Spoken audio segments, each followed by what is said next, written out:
Hi everyone, welcome back to Reading Corner.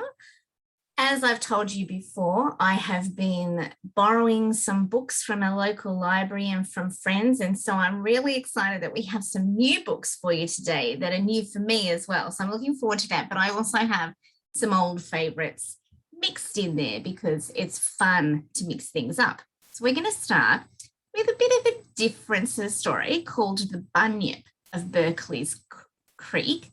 And then we're going to do another book called Hairy Maclary from Donaldson's Dairy, which is one that I used to read to my kids all the time. And then finally, one about a magpie and a family that live near his tree called Waddle, Giggle, Gargle. So I hope that you really enjoy all these books. We're starting with The Bunyip from Berkeley's Creek. Let's see what happens in Berkeley's Creek.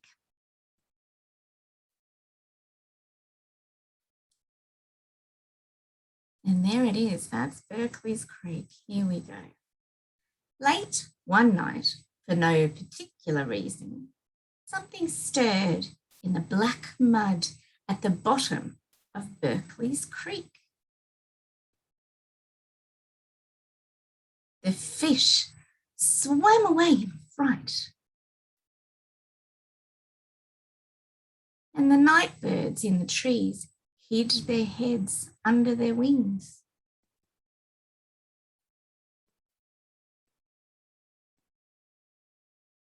When they looked again, something very large and very muddy was sitting on the bank. "What am I?" it murmured. "What am I? What am I? What am I?" And the night birds quickly hid their heads under their wings again. In the morning, the thing was still sitting there, scraping the mud off itself to see what was underneath. "What am I?" it kept saying. "What am I?" The night birds were all asleep. A passing platypus solved the problem. "You are a bunyip," he said. "Bunyip," murmured the bunyip contentedly. "Bunyip." Then he sat up straight and called out, "What do I look like?" But the platypus had dived into the creek. "Am I handsome?" called the bunyip. "Am I?" But nobody answered him, and the bunyip went on sitting there for a long time, lost in thought. Presently, a wallaby came by to drink at the creek. "What do bunyips look like?" asked the bunyip. "Horrible," said the wallaby. "They have webbed feet and feathers."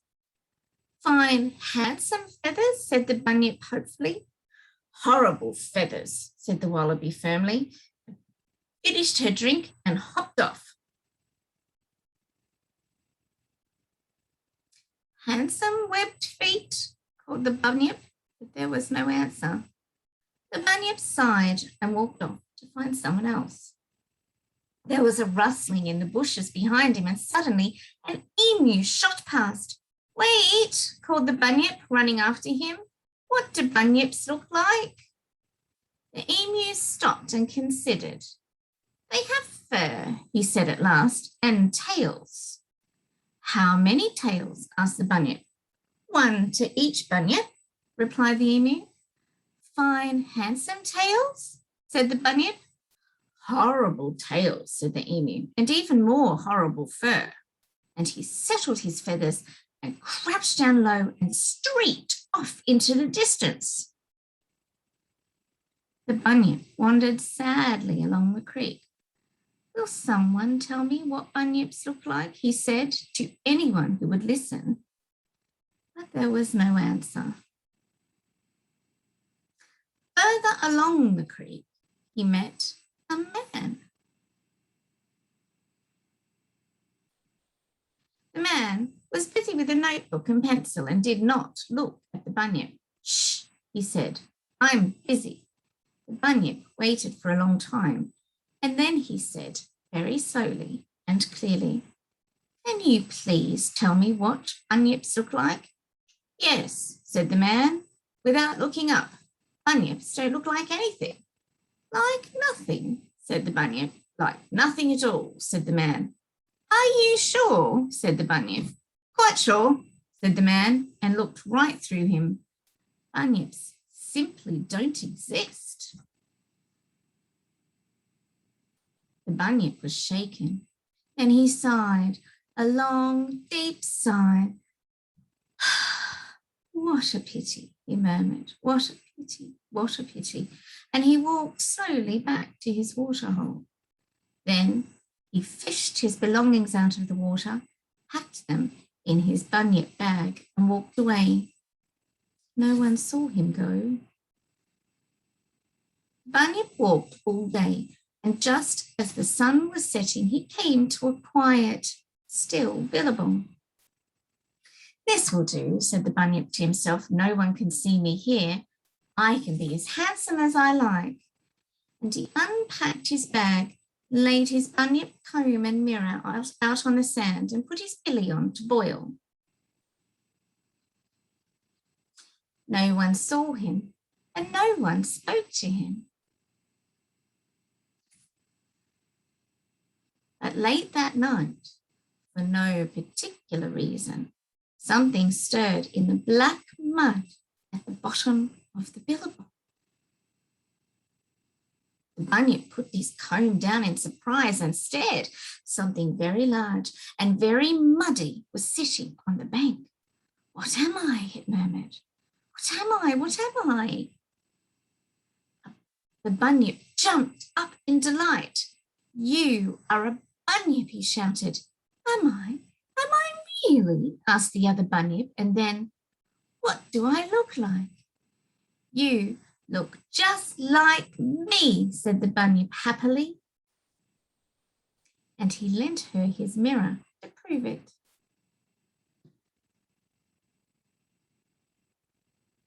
The end.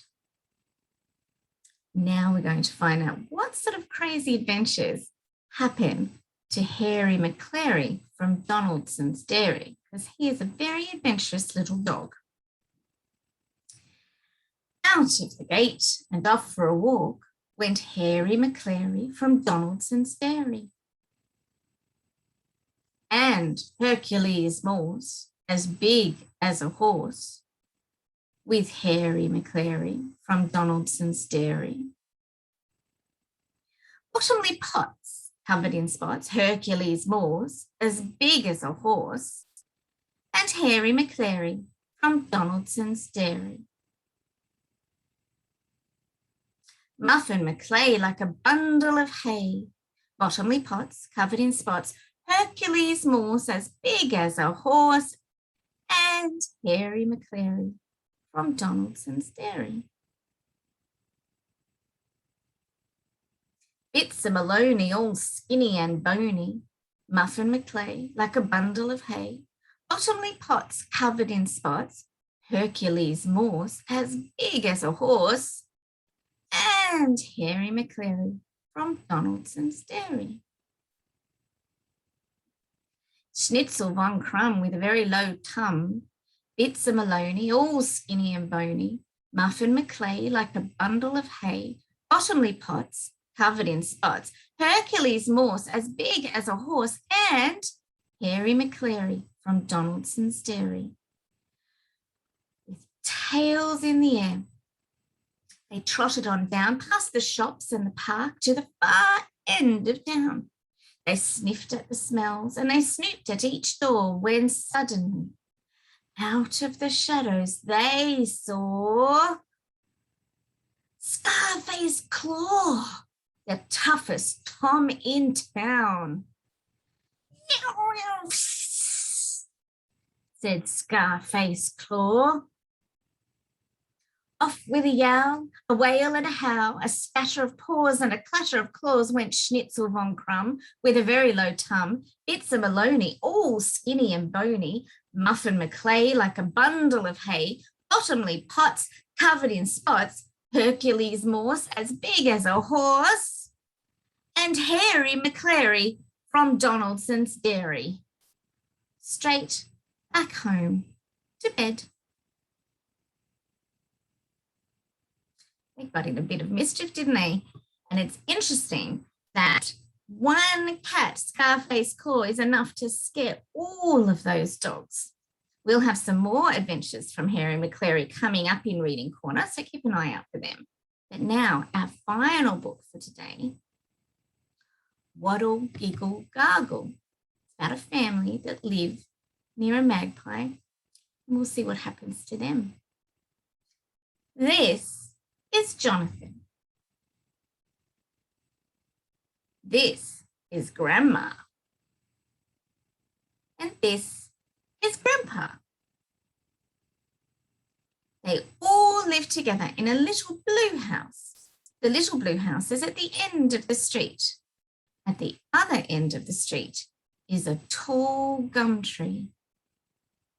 Sitting in the tall gum tree is a black and white magpie. Waddle, giggle, gargle, puddle, poodle, the magpie shouts. Grandpa passes the tree each day on his way to work. Grandma passes the tree each day when she goes to the library. And Jonathan passes the tree each day on his way to school. Waddle, giggle, gargle, puddle, poodle, the magpie shouts. In the spring, the magpie built a nest. Waddle, giggle, gargle, puddle, poodle, the magpie shouts. Then she laid 3 eggs. Waddle, giggle, gargle, puddle, poodle, the magpie shouts. The next time Grandpa passed the tree, there was silence. Then the magpie swooped, swish, swoosh, clack. And Grandpa fell, plonk, clatter, ow! The next time Grandma passed the tree, the magpie swooped, swish, swoosh, clack. And Grandma fell, thump, thump, yow! The next time Jonathan passed the tree, the magpie swooped again, swish, swoosh, clack. And Jonathan ran. Don't come near my eggs. That was what the magpie was trying to say. What were they to do? How was Grandpa to get to work? How was Grandma to get to the library? How was Jonathan to get to school? Waddle, giggle, gargle, puddle, poodle, the magpie shouts. At last, they had an idea. Grandpa rummaged in the garage. Grandma scrummaged through the house. Jonathan emptied out his big box and they all set to work. What do you think they were planning? The biggest and best magpie scarer in the whole world. Clack, clack, clack, clack.